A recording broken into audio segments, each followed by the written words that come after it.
Hey everybody, I'm Griffin here and welcome back to Hand of Fate 2. So we have resurrected Kolbjorn and thus unlocked one of the remaining challenges for ourselves.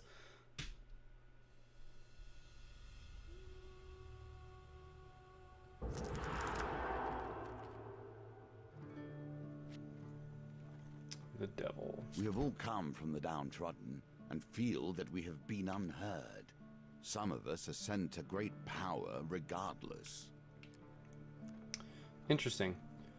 4 lives hang in the balance as a mysterious stranger offers help for a price. So we get 6 of these, huh?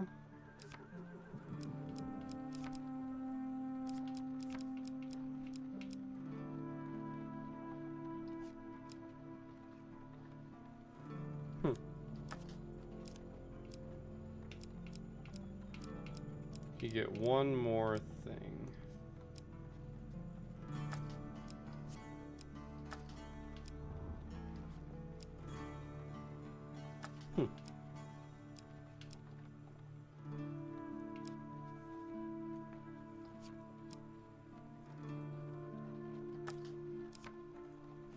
Yeah, we got some new things. There have been some updates. Like, even as I've been behind playing this.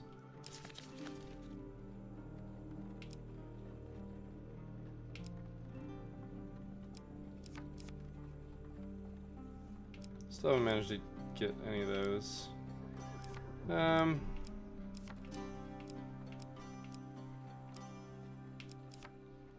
We only get to pick 6 things. So I'm really just guessing, I guess. I do know that I want... Where is it? No, because helmets are further? Helms. We're looking for helms. Gladiator's helm. I guess that card is one of your favorites. Indeed it is, see sir. the appeal. Well, I never said you were smart.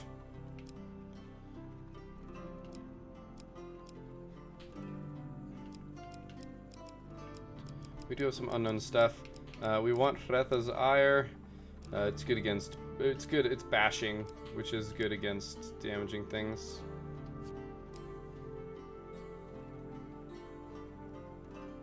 Initial defense from shield is useful. Turn this activity broken away 20 times unlock. Well, clearly we're going to add that in.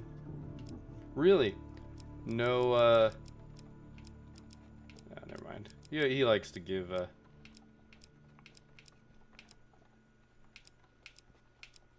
lip.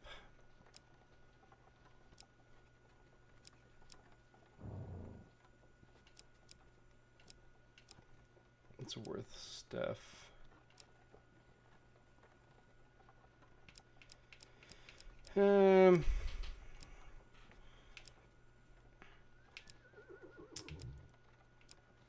What does this one do? Oh, right.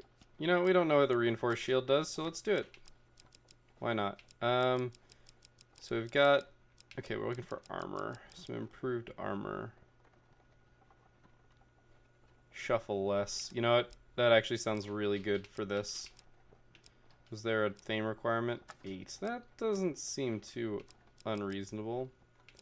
And then maybe a ring. We don't know what the bullseye does.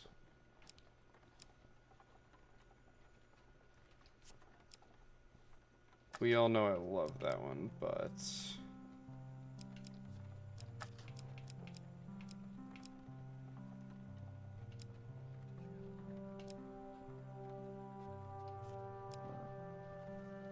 More blessings than curses.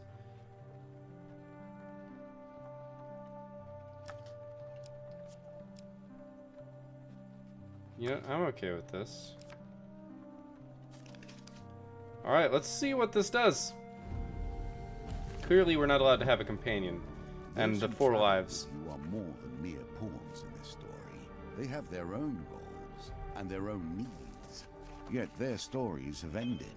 Or they would be here by your side, would they not? I don't know why I let you talk. I'm pretty sure our companions are the lives in the balance. You arrive at a tavern one evening, anxious to settle beside a roaring fire with your companions. As you enter, however, you're surprised to find no familiar faces. After a meal and several hours of waiting alone, a priest rushes in. Your friend, Ariadne, lies stricken at our temple. That's not good. You arrive at the temple to find Ariadne lying on a simple bed attended to by a church official. He explains that she has been stricken with dark magic that is slowly draining her life. Somehow this malady resists our attempts at curing, the official says. Sadly, it's as if her very soul were poisoned. I'm sorry, her time is limited. The official leaves, shaking his head. It's not my place to say, the young cleric whispers, but perhaps there are other places you may seek help. In my work helping northern refugees, I have heard tales of their high priestess, a mystic of sorts who moves freely beyond the realm of men and the world beyond. If anyone could help your friend, it would be her. You know that the northern priestess will not see you unless you possess enough blessings, but you have few options. The young clerics help you ready for... With the young cleric's help, you ready Ariadne for transport and leave the temple.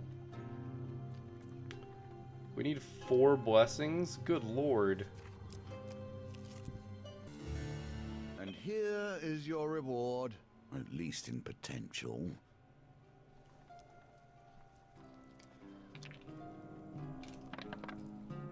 Back to the boat. Oh Jesus, that was terrible. Learned to be their master. Basically, we just keep haggling. But we have to roll some pretty ridiculous stuff. Victory. You are learning. I don't think we can possibly get it down to 20.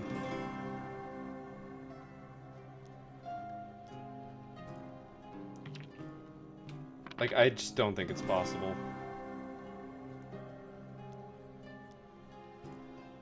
We need to roll some pretty crazy shit here.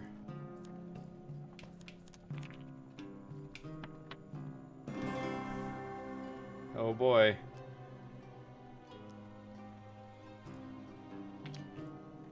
Hey look, it's impossible. It doesn't matter. Wow. I really shouldn't have put that in there. Given times are so dark, you are lucky to have allies willing to assist. You are walking past a black, plain-looking carriage when the door suddenly opens and a huge pair of hands lifts you inside. The carriage leaps forward as the door is shut, and you find yourself sprawled on a seat opposite a huge, powerfully built but unusually ugly man. Lord Apollyon requests your presence, the half-ogre declares. Oh boy, Apollyon is the devil, of course. The creature is silent the rest of the journey until you arrive at an impressive manor house. You exit the carriage and are brought into a large hall for an audience with Lord Apollyon. Ah, the great adventurer herself, Apollyon begins, smiling broadly and stepping forward to greet you. He bows slightly. Demand to know why you're smiling. Greet him graciously. Ooh, we're going to be nice.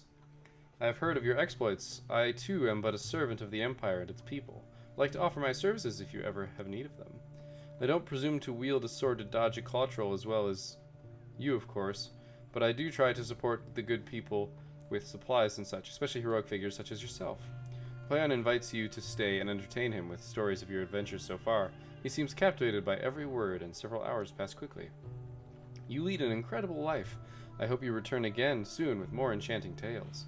Apollyon takes an item from many adorning his walls, saying, please accept this paltry gift. Perhaps it will help rescue your friend. Lack prominence to use this weapon. We have 0 fame. Gain more fame. Allow my Cushman to take you back, and please come visit again.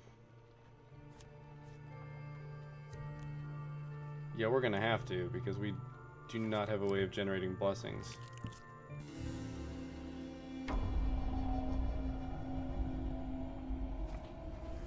Alright, this is gonna be a little rough, but our goal is to win the duel, and we will get fame, which is a good step. I think we get like 8 fame.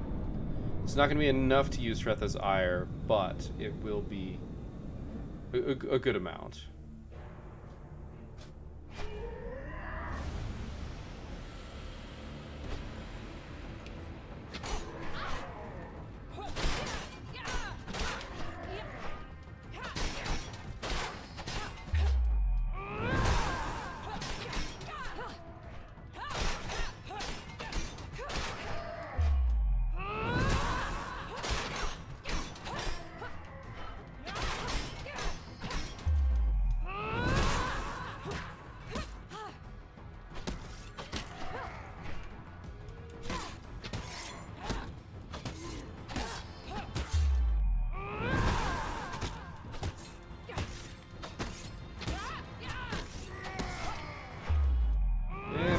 got him pretty well beat.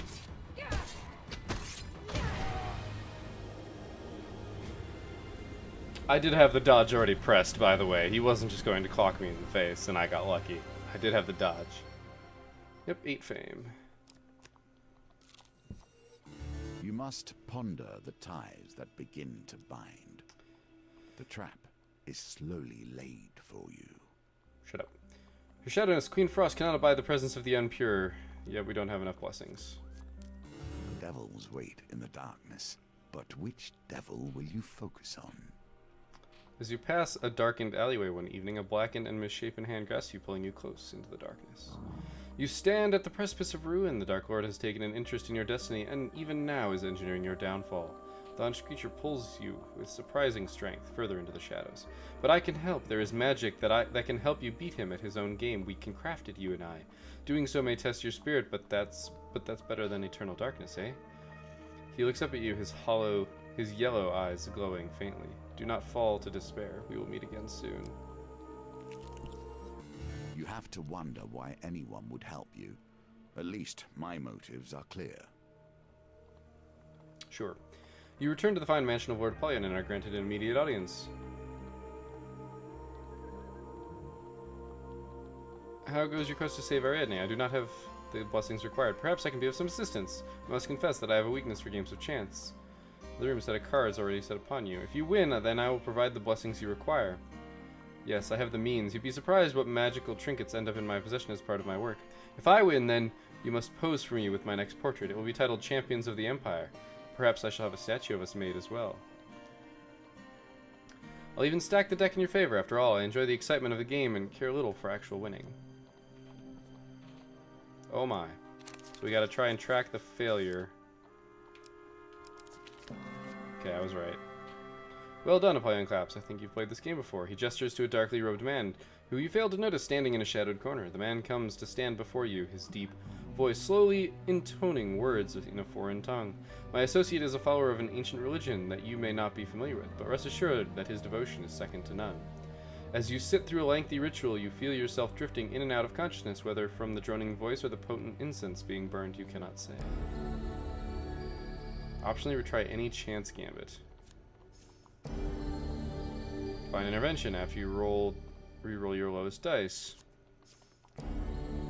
The first hit in combat against the Empire deals 50 bonus damage. That's pretty good. And +2 to each of your dice. Oh my god.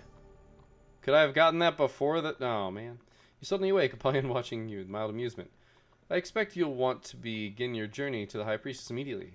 I sincerely hope your friend makes a full recovery. I have a bad feeling about this. This feels very scripted.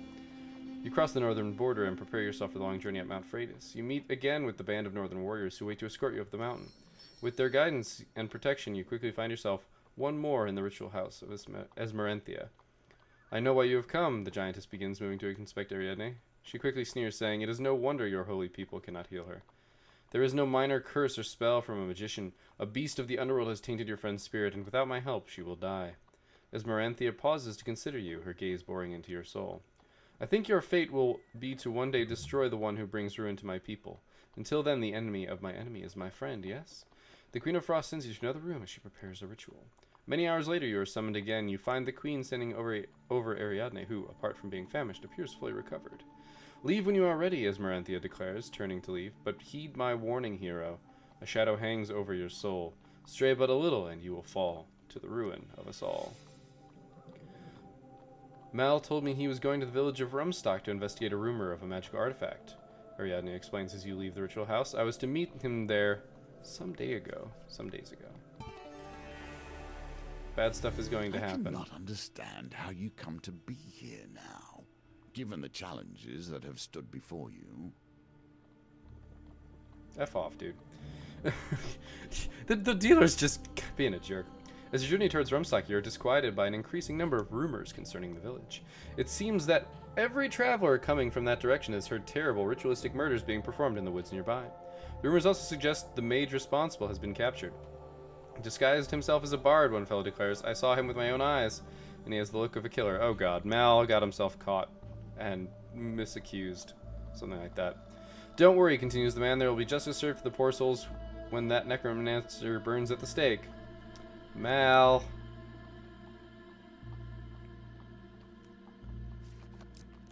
Like, I feel like I should just go to Rumstock.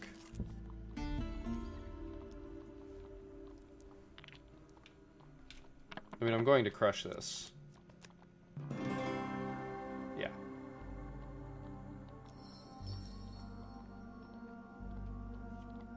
But we're gaining some fame and some gold. You are camped on the side of the road on one moonless night when a familiar pair of yellow eyes suddenly appears beyond the light of the campfire. You have glimpsed your doom, I take it. The curse is in the cards, you know. He limps from the shadow to sit next to you, although somehow the fire fails to illuminate his form at all. The spell that will be your salvation requires several unique ingredients, the cloak figure explains. The first task will be to harvest the horn of the diabolical creature. I know of one that will be easy to overcome, he says, producing a silver whistle from his cloak. Strike quickly, though, he pauses to add, or it may only escape, and you will spend countless lifetimes regretting it. The whistle releases a sharp note, and a fiery portal appears between the two of you. A short, horned creature steps out as the portal closes. Hey, Theophilus, you called? The devil asks, looking up at him. The child-sized creature seems oblivious to your presence for the moment. I'm gonna ask the creature for its horn. Ah, you want my horn? The little devil exclaims, looking around. You brought me to this mortal so you'd harvest my horn? I thought you were a friend. I will attempt to talk to the little devil. The little devil disappears in a puff of smoke and ash. Theophilus shakes his head with a sigh. You have cost me, mortal, but punishment I inflict would be nothing compared to your fate now. I guess I should have just attacked it. I don't know.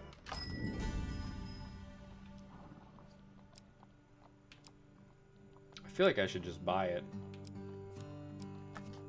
I could sell, if I could sell 2 gold.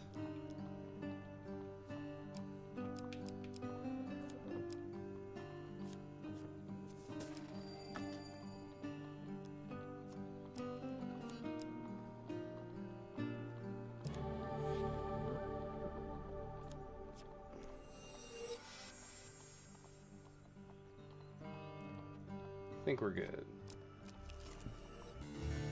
Can you reach the end of this challenge Whoops. before you starve to death? Time will tell. See the marks of the battle upon yourself. Uh-oh.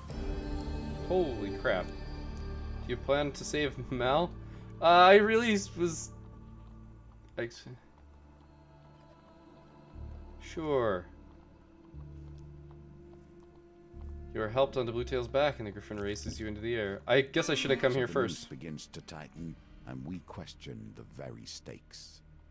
You arrive on the outskirts of the village of Rumstock, where Mal is being held captive. Approach the village.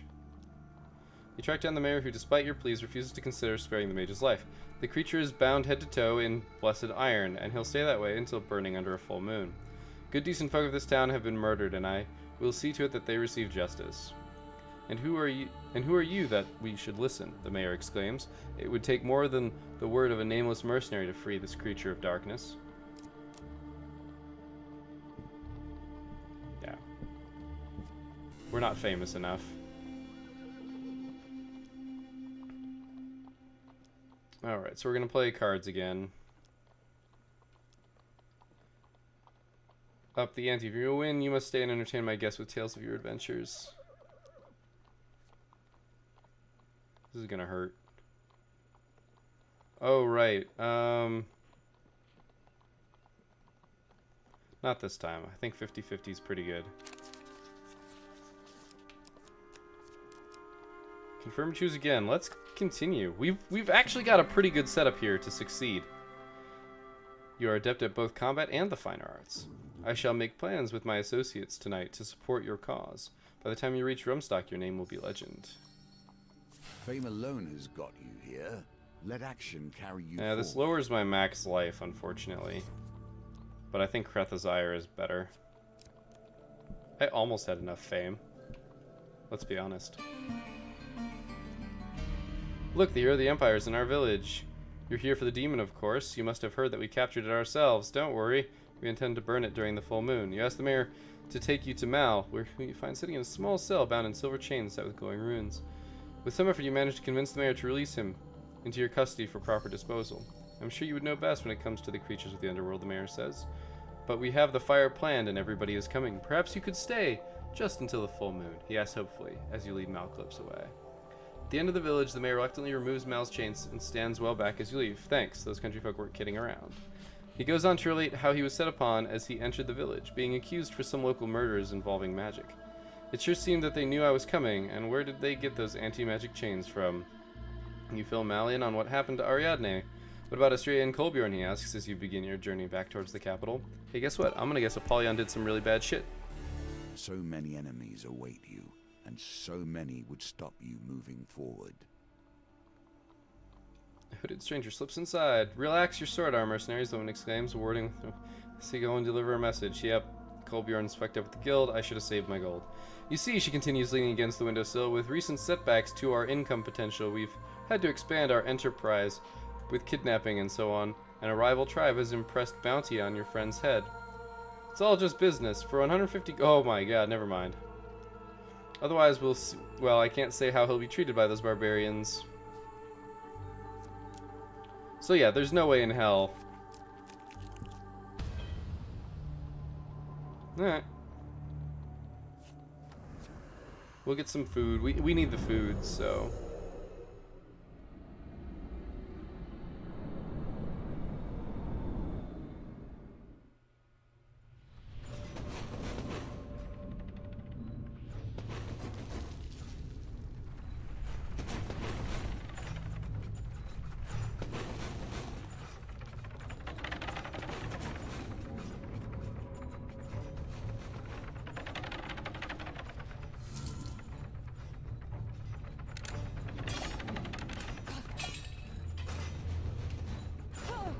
Is there really just gold here?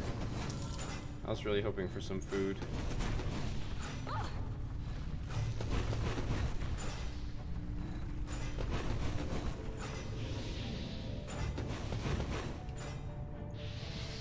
And I'll take the gold.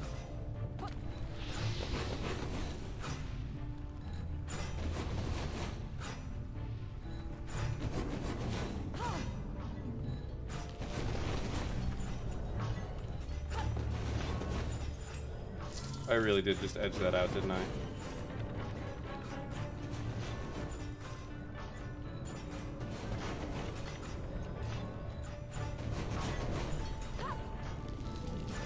I wonder if the token's for not taking any damage and collecting everything, because I totally just nailed that.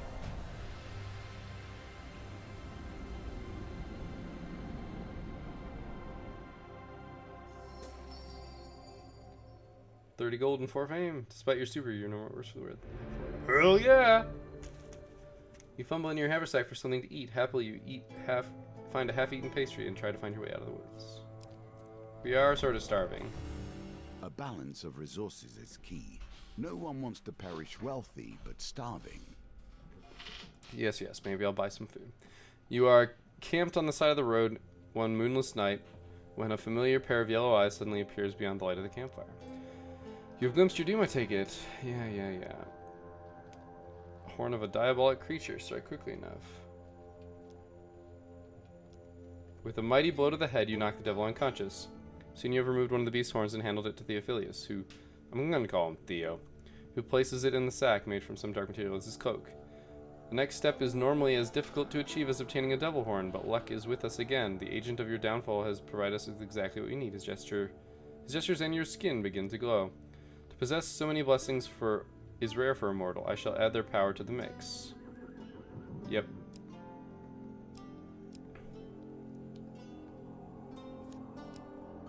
Yeah, I don't need this. Oh, do I have to select all of them?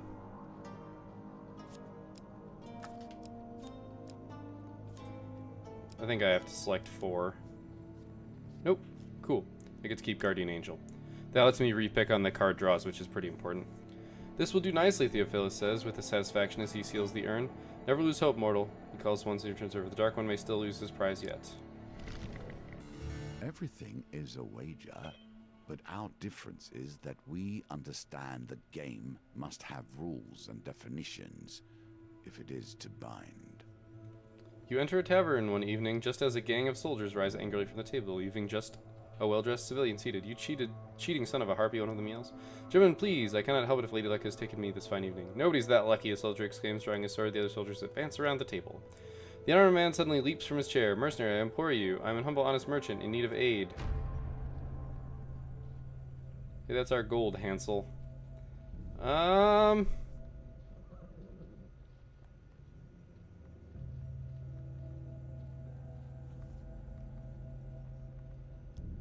We warned you, stranger. Okay, I defended him.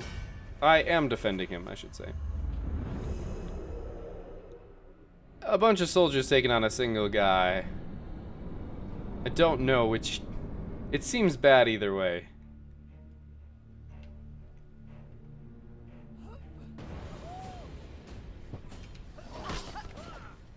Some for me.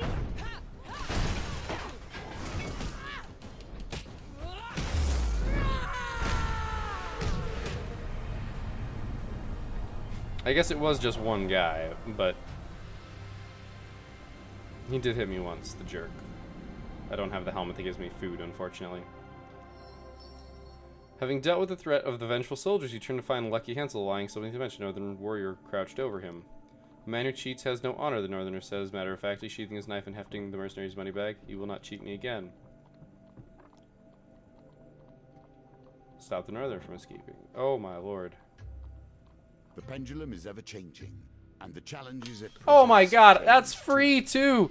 That one's free, it's not even moving! Oh god, you slip out the back for a soldier knife. Wow, that was really bad. Alright. Do not have the ransom gold. Alright, owe me a day's services. That's not even that bad. Turn of a card. No. I think we got this. Between Guardian Angel and the Shuffling Lass. Let's redraw. Hell yeah! You win again. I think perhaps you are working a con on me, You gave me the blessing.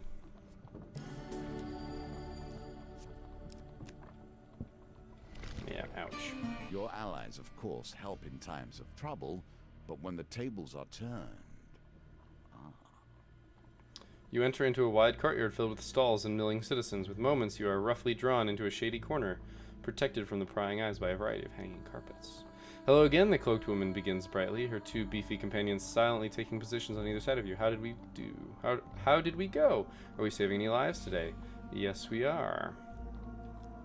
Eventually, the man nods to the woman and the two men leave, taking the gold. No hard feelings, hey? It's just business. The woman smiles, drawing up her cloak. Suddenly, she dashes away, vanishes behind a pile of gold carpets. Afraid that you might have just been hoodwinked, you wander back through the crowds in time to see Kolbjorn being thrown from a moving wagon. You paid them, he says, standing and brushing himself off. I owe you my life. Kolbjorn relates his tale of capture and confinement by the guild. Estrella wasn't with me when I was taken. I don't know what fate has befallen her. Well, we're gonna have to go find out now, aren't we? One has to wonder why a sudden wave of carelessness has overtaken your allies. What are they gonna want? Food? A herald enters the marketplace and announces Captain Estrella Fiore, traitor of the Empire, has been captured. We're gonna have to fight. She's been sentenced to death by the Emperor himself. Herald continues, let her fate be an example to all who consider defying his will. It won't work, interrupts a commoner. The more executions he hands out, the more free people will rebel. The Emperor is cracking down on the lawlessness running rampant in the city, the herald responds, and you sound like a rebel yourself. Discreet inquiries leads you to learn that Estrella is being held in the remote Empire stronghold, but nobody claims knowledge of where it is. Good, we're gonna have to find a way there, and that's gonna be... Yep.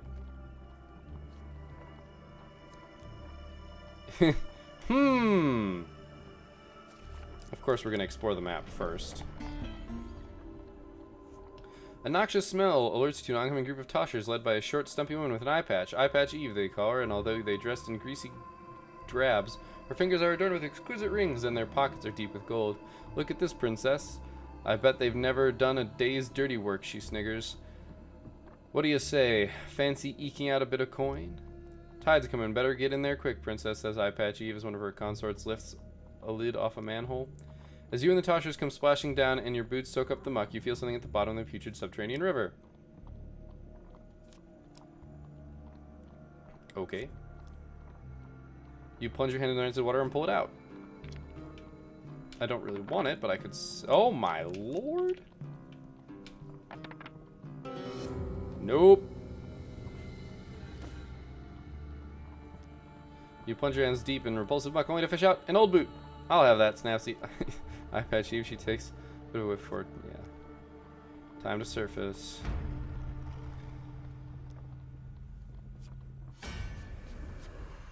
Blight of Juggernaut. I think we can handle this.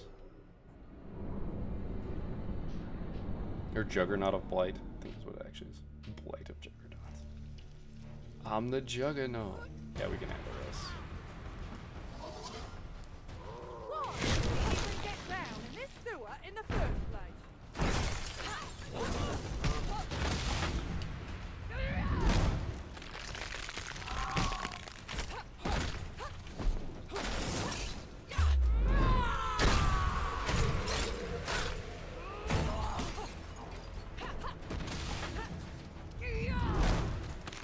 Yeah, we gotta bash through him 3 times.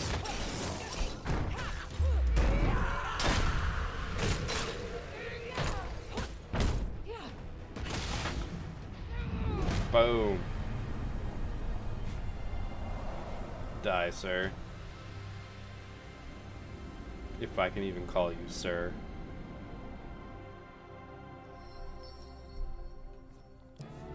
Yeah, we get some gold. If I could buy some food, that'd be nice. Gasping with Ooh. each step, hoping to survive. Find food if you can. In the depth of the forest, you find a young woman crying, her child tugging at her skirt. She tells you that her eldest has disappeared after ignoring her warning about the fairy ring. You notice a circle of toadstools in the meadow nearby. You offer to find her child. I can't give him food. Ouch. Okay, we don't want this. There we go. I mean, I kind of want this. It will get us more food.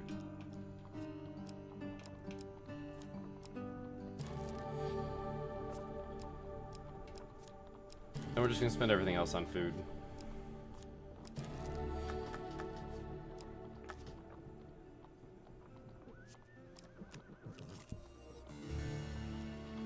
Oh, okay. Greetings, mortal, Theo utters as you stop.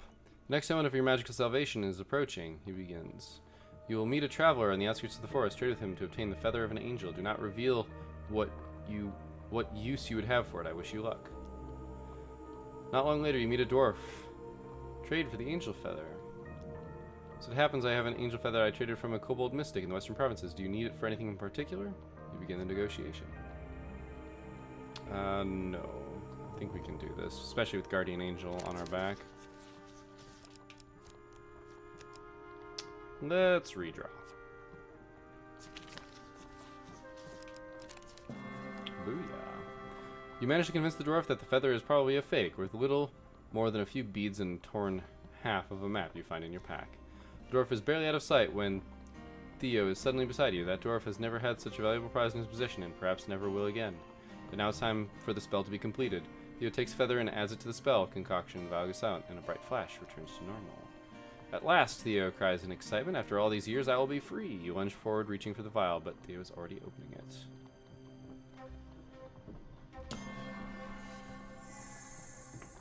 Nicely timed. No, Theo cries as you wrestle the vial from his grasp. Please, mortal, you don't understand. This is my chance for freedom. Explain yourself. I was like you once, full of purpose and an inflated sense of destiny, Theo says bitterly. I dared to stake my soul on a card game. I have been enslaved since before the Empire formed, before the Dragon Slayers waged their war. I have seen and done things that would drive you to madness. Without the vial, I shall suffer countless lifetimes more. I don't know. Okay, so this is the crux of the... This is the crux of this one. Either I guess right, or we're going to have to do it again. I think I'm going to give him the vial. You give it to me willingly? I do not know your every deed and exploit, hero, but I do know that this is the greatest mercy you will ever perform. Theo drinks the contents of the vial. I now have one last game to play to win my freedom. He fades away. You return to the fine mansion of Lord Apollyon and are granted an immediate audience. We live in dangerous times. So you've made the marks of battle yourself. Whee! It is no trivial thing you wish to gamble for this day, Apollyon says, looking concerned. Even I cannot sway the Emperor's decision on your friend, and helping you intervene would be tantamount to treason. Perhaps if you win, then I could give you the means to rescue your friend. But if I were to make such a gamble, then the risk must be something equally significant. If I win, you must serve me until I release you, or until I die, of course. Well, champion, oh boy, let's go. Well, that's just dickery. I can't win.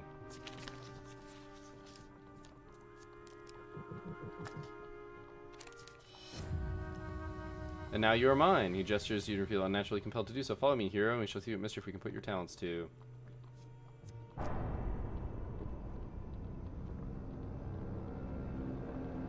Okay. The impossible seems out of your grasp, at least for now. We have to be able to add a success to it, but how do we do that? Maybe I need to keep the vial? This is an interesting debacle, and I'm not quite sure the correct answer. But I think we're going to have to hold it off until next time. I kind of want to look it up, but I also kind of don't. I'm tempted. I don't know. I haven't made a decision yet on how exactly I'm going to handle it. And next time I'll have made a decision by next time. I'm not going to make one right now because, as I said, I haven't really fully committed one way or the other. So thank you guys for watching. I hope you enjoyed this episode. I will see you next time. But until then, keep your gears turning.